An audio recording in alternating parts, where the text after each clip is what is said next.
Ya estamos de regreso. En Pulso, su opinión es importante. Puede visitar nuestra página de internet www.claudiacorichi.info. Amigas y amigos, continuamos, por supuesto, en esta entrevista en su programa Pulso Fórmula, con nuestros dos invitados especiales del día de hoy. Hablábamos de la importancia de que se pueda atender y de que se pueda llevar a terapia, de que puedan ser atendidos de fondo padecimientos de salud mental. Pero a mí me llama la atención, Gibran, que en México hay poca incidencia, es decir, o poca aceptación de que se tiene un problema, y en países como Argentina escuchamos, incluso en bromas, que cada argentino tiene un terapeuta atrás. ¿Por qué y cuál es la ventaja de que así sea en países donde esto se ha socializado? Bueno, el caso de Argentina es muy particular por toda su historia, ¿no? Toda su tradición de cómo se forjó en tanto que nación de una migración de cierto tipo de personas con un cierto nivel académico, de una tradición filosófica, intelectual, etcétera. Y además, como un argentino decía, si yo quería ser astronauta de Argentina la tenía difícil, pero para ser psicoanalista la tenía más fácil, ¿no? Entonces tiene que ver con algo que, por ejemplo, Lacan llamaba el factor C, ¿no? Que es el factor cultura, y eso determina, digamos, cómo se siembra el psicoanálisis en cierta cultura. No es lo mismo la recepción del psicoanálisis en México que en Estados Unidos, que en Argentina, por ejemplo. Eso tiene que ver con los factores culturales. En nuestro caso, venimos de una tradición, por ejemplo, muy paternalista, ¿no?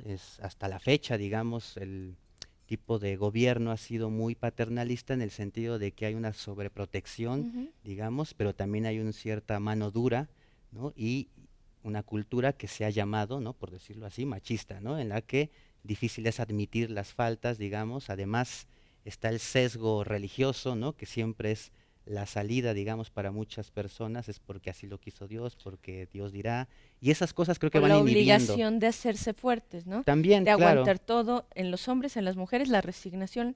¿Puede sí, tener que ver la religión? sí, yo sin duda creo que tiene que ver mucho. Este país es Ujú, súper creyente, ¿no? Algo que para Freud, por ejemplo, era un lastre, ¿no? ujú. Eso, el creyente era equiparado por Freud como un niño en relación con su padre, ¿no? Que no deja de abandonar la idea de un padre todopoderoso que le explica la vida, que lo protege, que le promete un futuro mejor, pero que a la vez lo hace un irresponsable de su propio malestar y de los actos y no actos que hace en relación a ese malestar, ¿no? Y está el otro sesgo también de la difusión de la información, obviamente, ¿no? Esa es otra, ¿no? Innegable, ¿no? En un país en el que no es precisamente algo para todos, la educación, etcétera, ¿no? Eso también tiene un efecto seguramente, ¿no? En todo Sin ello. duda. Lo mencionaba Gibran, Sofía, este tema de cómo hay una cultura que establece en México una manera de hacer las cosas, y me llama la atención porque yo te quisiera preguntar si hay la misma incidencia en problemas a atender en torno a salud mental en hombres y en mujeres. Curiosamente no, curiosamente no. Por ejemplo, es mucho más la incidencia de la depresión en mujeres que en Mm, hombres. ¿Por qué? Eh, que es un asunto muy complejo, pero en realidad tiene que ver con algo que la propia cultura ha generado, ¿no? Y es una suerte de favoritismo, digámoslo así, hacia el hombre, en el sentido de las condiciones de posibilidad de inserción laboral y cultural y demás. mm, Sin embargo, esto pues evidentemente cada vez ha cambiado más.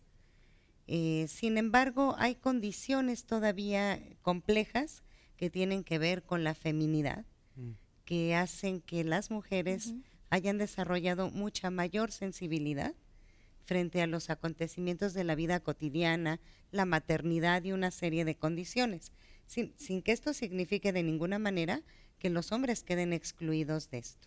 Pero hay de alguna manera, yo te Sí. preguntaría, ¿hay de alguna manera también mucho más aceptación de las mujeres cuando hay un problema que de los hombres? Miedo de los hombres quizá a aceptar cuando tienen un problema, una ansiedad, una preocupación, quizá por verse como de alguna manera vulnerables. Sí, es posible que sí. Y estos son condiciones que la propia cultura, que el lenguaje ha instaurado, ¿no? Sin embargo, por ejemplo, bueno, podemos ver las adicciones no son privativas de los hombres, pero sin embargo son más fuertes en mm. las adicciones en los hombres que en las mujeres. Gibran, yo te diría, cuando se encuentra que hay un padecimiento, un problema, lo principal sería ir con un especialista. ¿Cuáles son los pasos a seguir? Si yo me siento que estoy en un momento de depresión, con un problema, de alguna manera me doy cuenta que traigo ahí un problema, lo primero sería ir con un terapeuta y hasta dónde muchos de estos problemas se pueden tratar con un terapeuta o cuáles requieren internamiento. Ok, bueno, aquí yo no puedo ser muy democrático, ¿no? Yo diría que lo ideal para nosotros sería la consulta de un psicoanalista, ¿no? Esencialmente. Claro que también ahí hay ciertas problemáticas, puesto que no es, el psicoanálisis lamentablemente sigue siendo hasta cierto punto un tanto elitista. No todas las personas saben que existe el psicoanálisis, no todas las personas tienen el tiempo de ir al psicoanalista y no todas las personas pueden pagar a un psicoanalista. Entonces justamente creo que es un problema que ya tocaría más ampliamente al sistema de salud, en la que históricamente el psicoanálisis no ha sido incluido como una de las posibilidades de abordaje de los síntomas, ¿no? Ahora bien, ¿cuándo se tendría que internar? Bueno, propiamente cuando pensamos eso, es decir, cuando nos encaramos ante una posibilidad de ese tipo, estamos hablando ya más bien de cierto tipo de estructuras, particularmente de lo que conocemos como psicosis, y eso no siempre. Es decir, hay casos atroces en los que una paciente, un paciente que pudiera haber resuelto tal vez su problemática, termina encerrado, y ahí es donde se vuelve loco realmente, no antes, Claro. ¿no?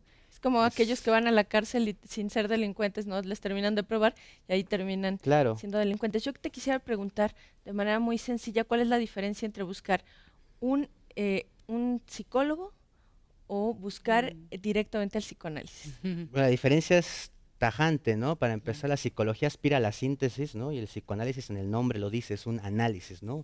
Una separación de sus partes.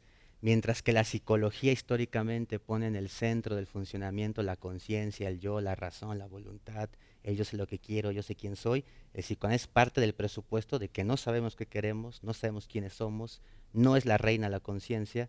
Y en ese sentido hay una gran diferencia. La psicología busca la adaptación del sujeto al medio, su funcionalidad, y el psicoanálisis más bien lo cuestiona en su ser.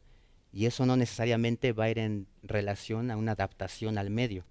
Puede que incluso, si me apuras, el psicoanálisis puede crear desadaptados en términos de lo que está buscando el discurso hegemónico como tal. Entonces, por eso y otras cosas, el psicoanálisis históricamente ha sido reprimido cuando no censurado, ¿no? Literalmente. Antes de empezar el programa comentábamos, Sofía, hay un debate. El debate es entre corrientes dentro del psicoanálisis o también hay una diferencia enorme entre psicólogos y psicoanalistas. En realidad hay una diferencia enorme entre psicólogos y psicoanalistas y también existe un debate tremendo al interior de los psicoanalistas, porque hay diferentes concepciones del inconsciente, hay diferentes concepciones del comportamiento y esto hace que las formas de intervención sean distintas. Yo creo que algo muy importante es que independientemente de escuelas y de corrientes, las personas sepan que tienen la posibilidad de entrar en un espacio donde puedan formular su demanda, donde puedan buscar una escucha, donde puedan encontrar una cierta traducción, una cierta interpretación a sus síntomas, porque todos tenemos síntomas. El problema y la diferencia es lo que en una psicoterapia se hace con los síntomas y lo que se hace en un psicoanálisis. Claro. Mientras que la psicología se ocupa como de la supresión de los síntomas, es como su objetivo en general, el psicoanálisis se preocupa por entender al sujeto y no por la supresión de sus síntomas.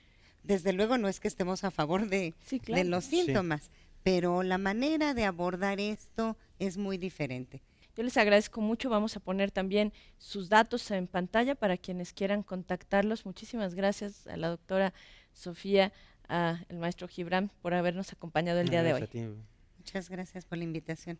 Muchas gracias. Amigos, amigas, no le cambien, esto es Pulso Fórmula. Continuamos.